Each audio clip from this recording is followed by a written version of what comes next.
"21st Precinct, Sergeant Waters. He caught a thief or he saw a thief?" "Yeah? Yeah? Well, where is it? Where are they holding him?" "Oh, it's a woman. Where has he got her?" "Yeah?" You're in the muster room at the 21st Precinct, the nerve center. A call is coming through. You will follow the action taken pursuant to that call from this minute until the final report is written in the 124 room at the 21st Precinct. "Yes, sir. I'll send the officers right over there." "That's right. Yeah. You stand out on the sidewalk and show them where to go." "All right. Okay." 21st Precinct. It's just lines on a map of the city of New York.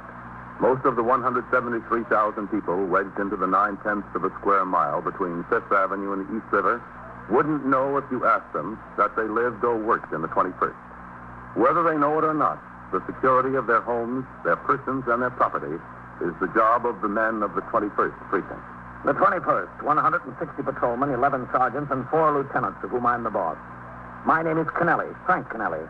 I'm captain in command of the 21st. I was working my day tour, 8 a.m. to 6 p.m. After I had turned out the platoon and attended to other matters in the station house that required my attention, sector car number 3 came by the house to take me to 84th Street and 5th Avenue, where a large crowd was expected at the reopening ceremonies of a remodeled wing of the Metropolitan Museum of Art.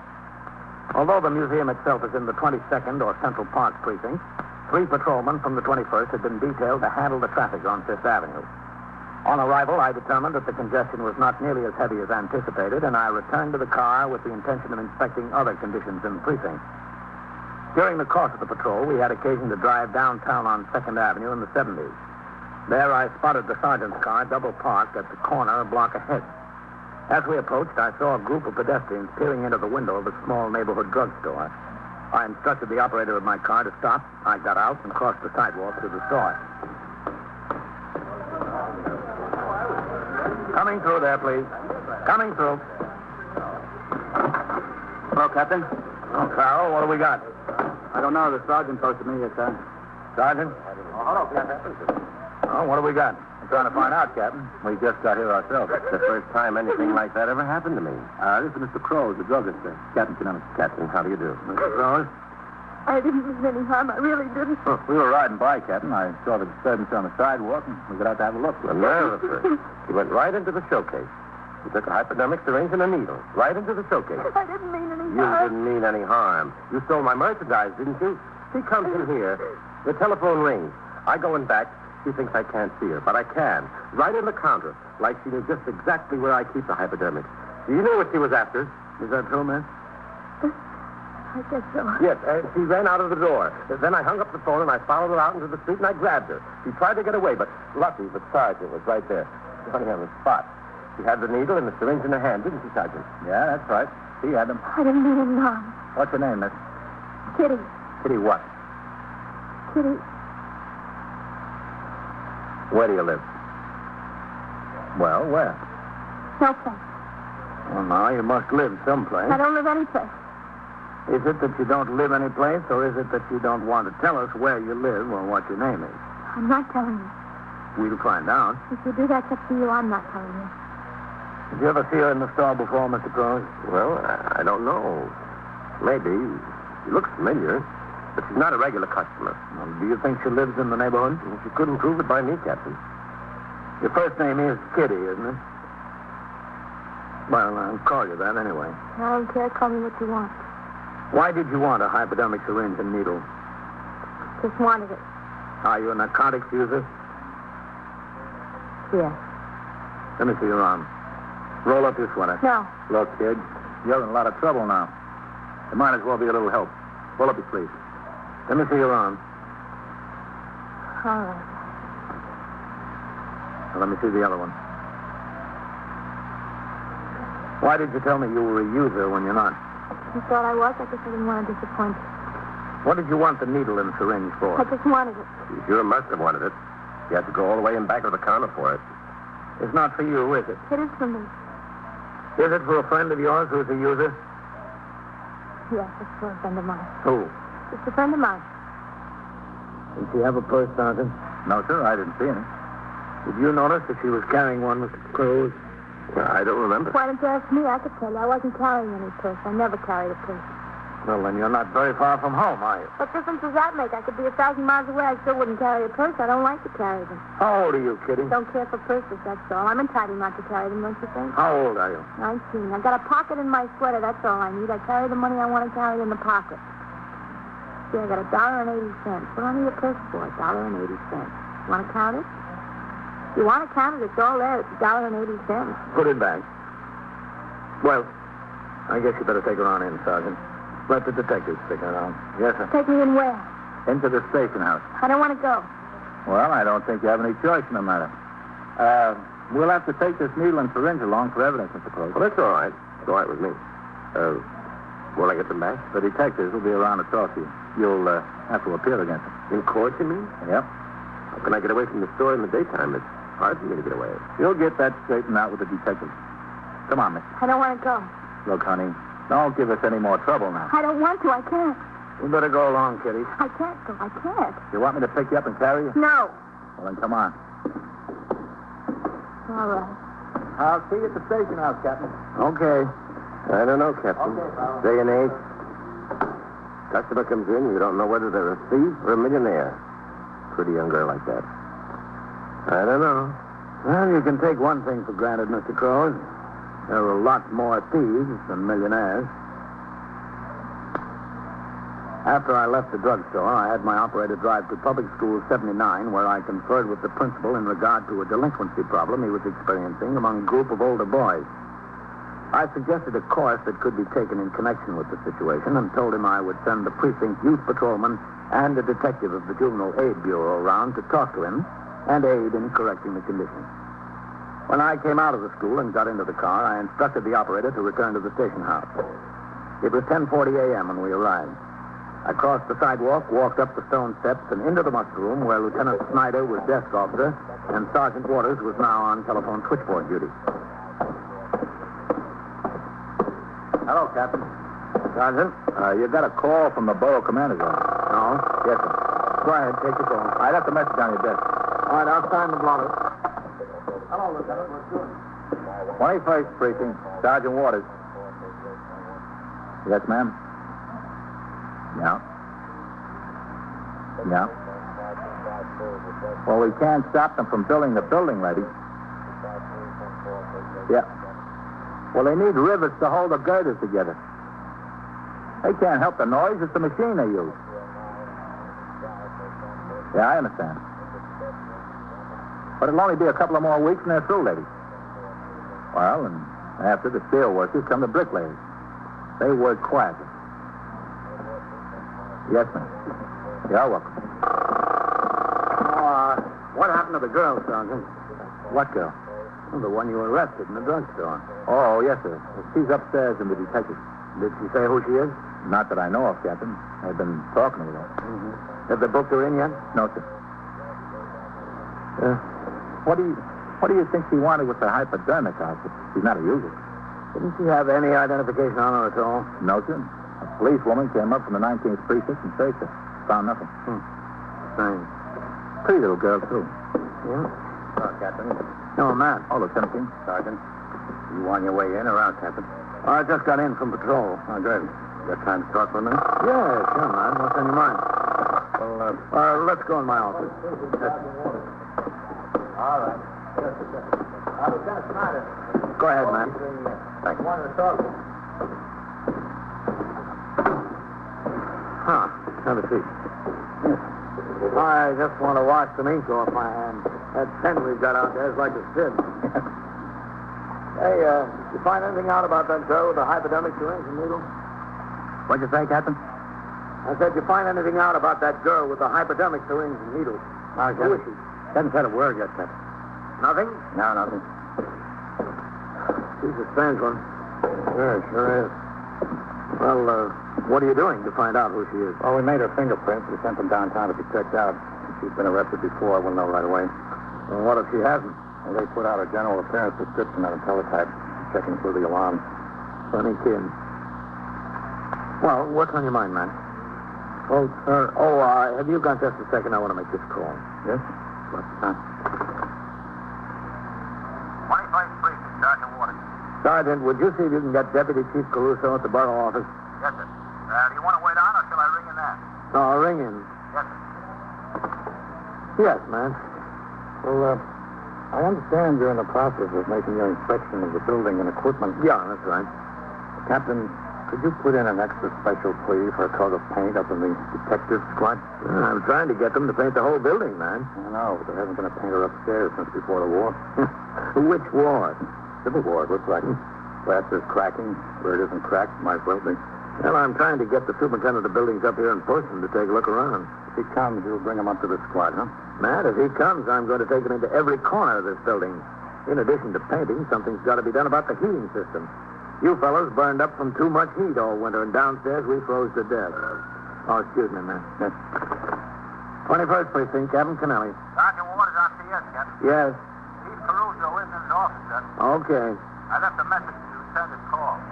The patrolman on it down there says he put the message on his desk. All right.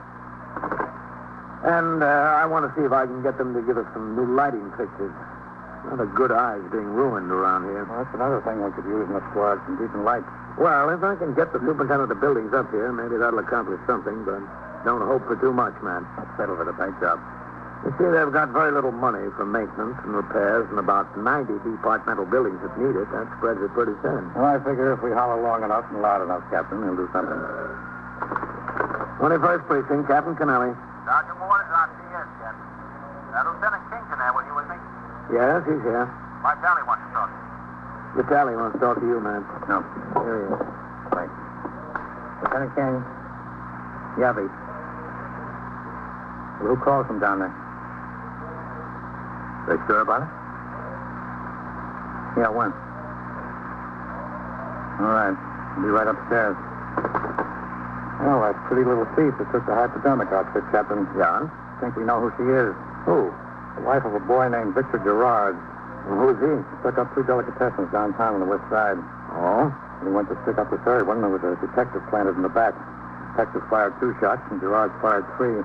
Well, the officer got hit, didn't he? Yes, sir. He's still in St. Vincent's Hospital. Caught one on the side. Yes, it was in the 10th Precinct last week. That's right. The detective felt sure that he hit the boy with one of his shots. Squad commander of the 10th rang up here and spoke to Vitaly. He saw the description on teletype and thought it fit the girl. The girl they knew was married to this Gerard. Well, if the boy was hit, maybe she wanted the needle and syringe for him. That's what it looks like. Going upstairs to talk to her again. You want to come along, Captain? Yes, Matt.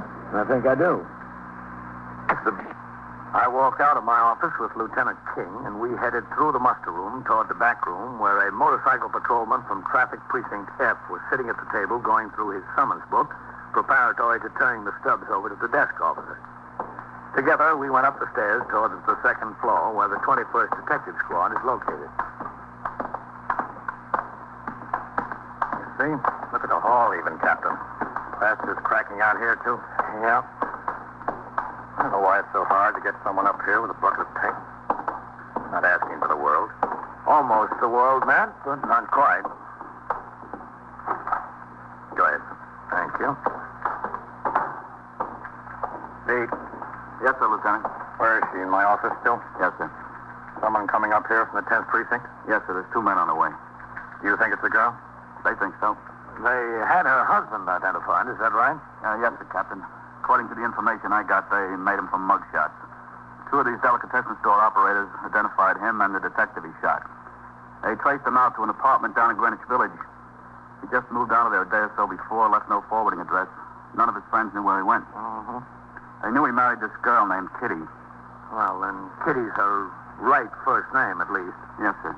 They've been watching her parents' apartment. They got a plant there. No one's heard from her. We heard from her. Yes, sir. Well, let's go in and talk to her.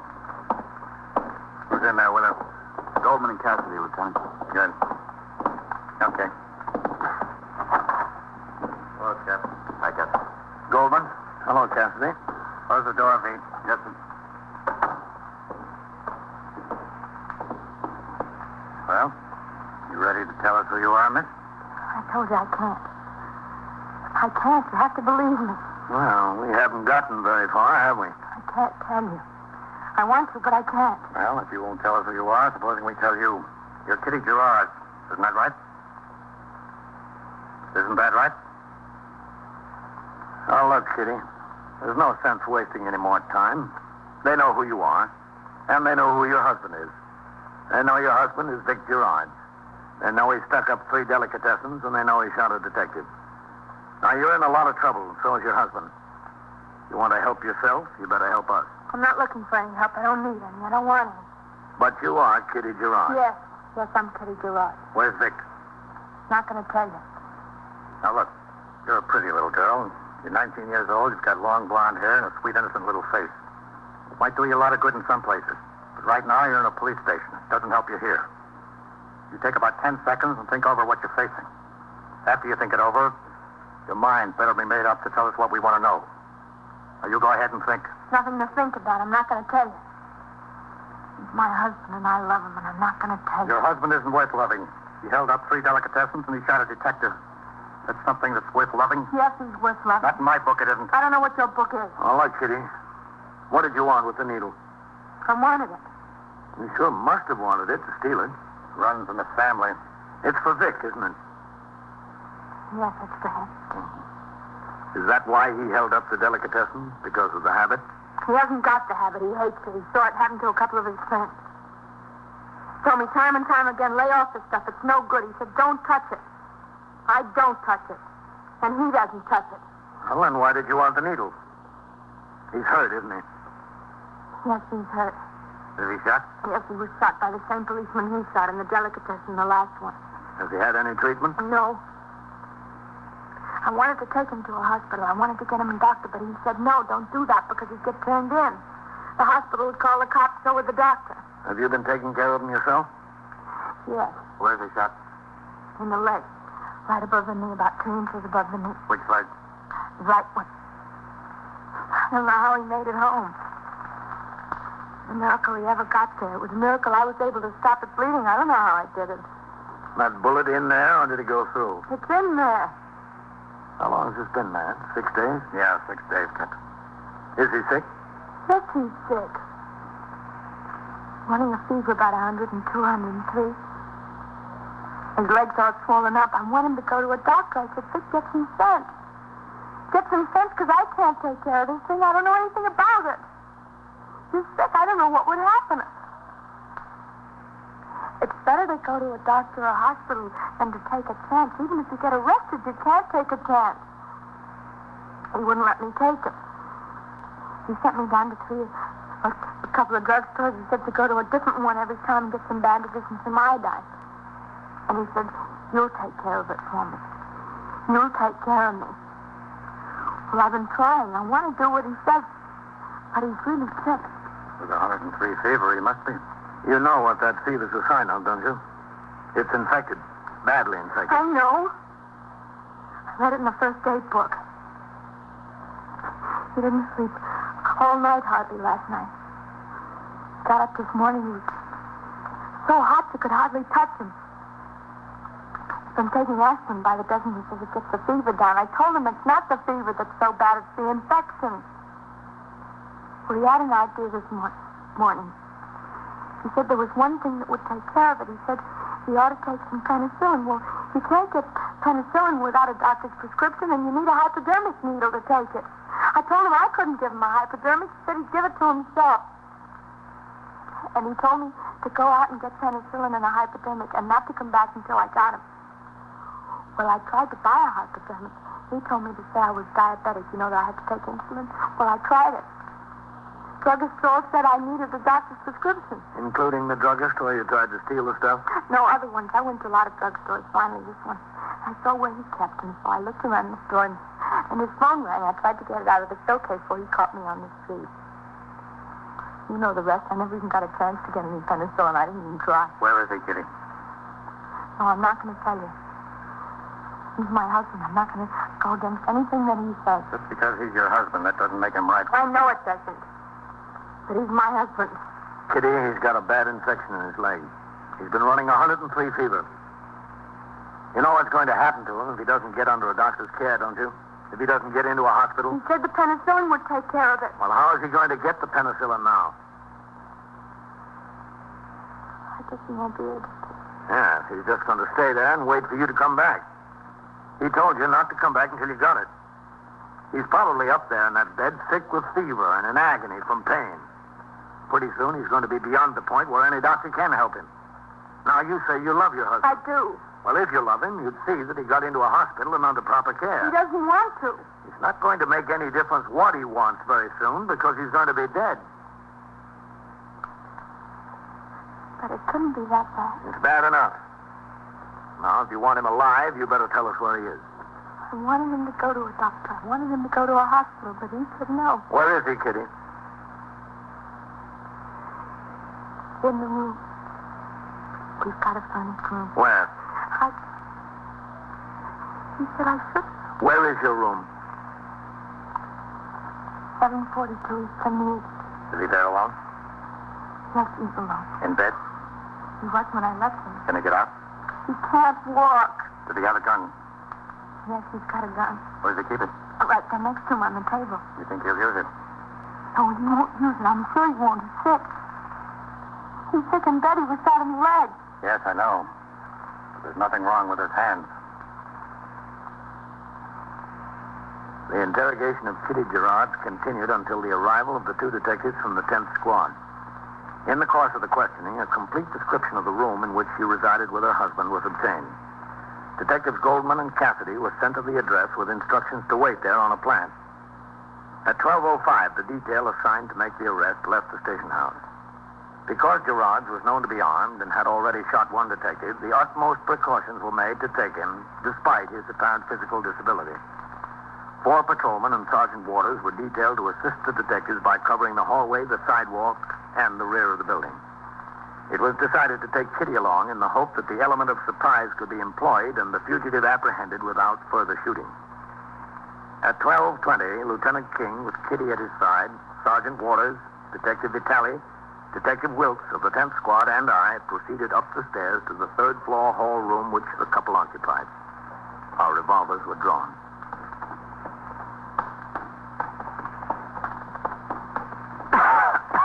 One more slide up. Yes, I know. Hold it. All right, Kitty. Let's make sure you know what you're supposed to do. I know. Let's get it straight. What? When we get there to the door, you're going to tell me to use the key and open up. Yes.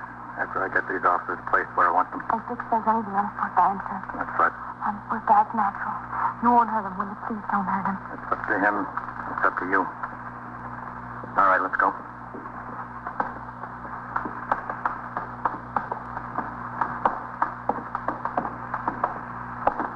You won't get hurt, Captain. No, not if you help us. All right. Better keep quiet. Okay, upstairs. To get that fixed.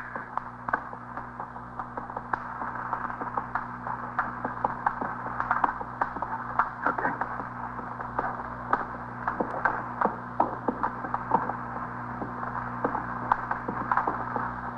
All right. Sergeant, over there. Yeah. See, Wilkes. There. Okay. Okay. You gonna stay with me, Captain? Yep. All right, Kitty. Here's the key.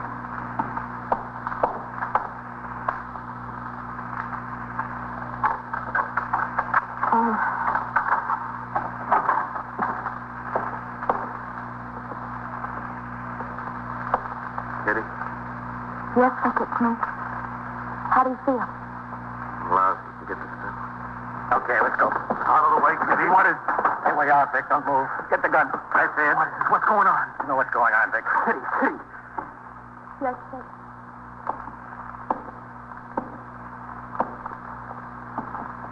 I'm right here. You went and got him, huh? Is that what you do to me? You went and got him. All right, let's see you, Vic. Keep away from me. Get those hands down at your side. Get them down there.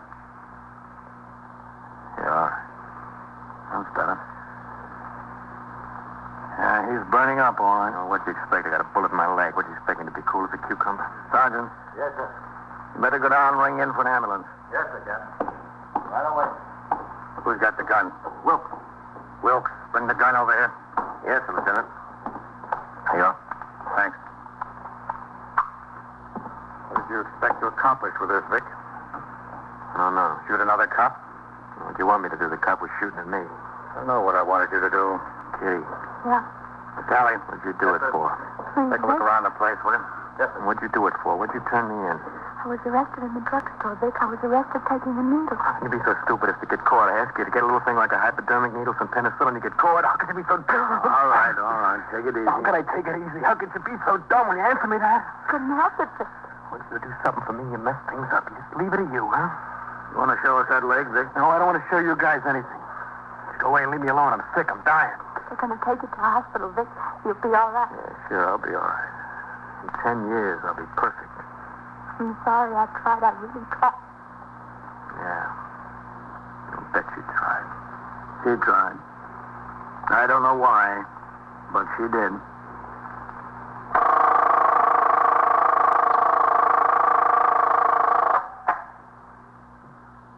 21st Precinct, Sergeant Waters. Who's shooting? A cop is shooting or a cop is shot? Yeah? Yeah? Where is it? 75 or 79? Wait a minute now, not so fast. What about a taxi cab? Yeah? Yeah? And so it goes, around the clock, through the week, every day, every year. A police precinct in the city of New York is a flesh and blood merry-go-round. Anyone can catch the brass ring, or the brass ring can catch anyone. 21st Precinct, a factual account of the way the police work in the world's largest city, is presented with the official cooperation of the Patrolmen's Benevolent Association, an organization of more than 20,000 members of the Police Department, City of New York. Everett Sloan in the role of Captain Kennelly, Ken Lynch as Lieutenant King. Featured in tonight's cast were Joan Loring, Bob Reddick, Joe DeSantis, Harold Stone, and John Sylvester. Written and directed by Stanley Nist. Produced for CBS Radio by John Ives. This is George Bryan speaking.